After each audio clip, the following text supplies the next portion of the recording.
ஈரோடு மாவட்டம் அந்தியூர் அருகே பர்கூர் மலைப்பாதையில் முதலாவது கொண்டை ஊசி வளைவில் லாரி கவிழ்ந்து விபத்திற்குள்ளானது. கூடுதல் தகவல்களை செய்தியாளர் மேகநாதன் வழங்கிட கேட்போம். மேகநாதன், வணக்கம்.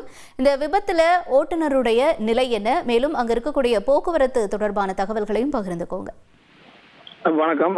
ஈரோடு மாவட்டம் அந்தியூர் அருகே உள்ள அந்த பர்கூர் மலைப்பாதை வழியாக தமிழகம் கர்நாடக இடையேயான போக்குவரத்தானது செயல்பட்டு வருகிறது. ஈரோடு மாவட்டம் குறிப்பாக திம்பம் மலைப்பாதைக்கு அடுத்தபடியாக பர்கூர் மலைப்பாதை வழியாக தமிழகம் கர்நாடக இடையே போக்குவரத்தானது செயல்படுத்தப்பட்டு வருகிறது.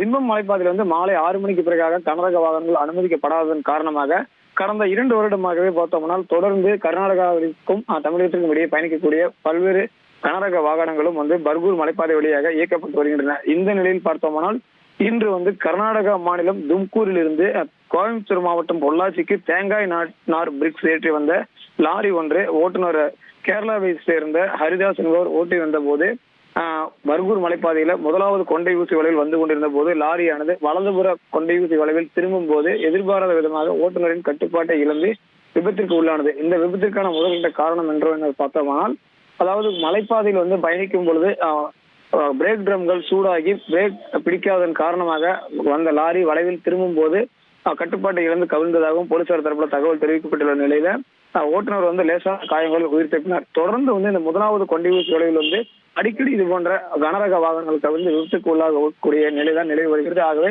கர்நாடகா மாநிலத்திற்கும் தமிழகத்துக்கும் இடையே பர்கூர் மலைப்பாதை அதிக அளவில் போக்குவரத்து பயன்படுத்தக்கூடிய நிலையில இந்த சாலை அந்த வளைவு கொண்டை ஊசி வளைவு பகுதியில் அகலப்படுத்தி நெடுஞ்சாலைத்துறை அமைத்து தர வேண்டும் என்பது கனரக வாகன ஓட்டிகளினுடைய கோரிக்கையாக உள்ளது.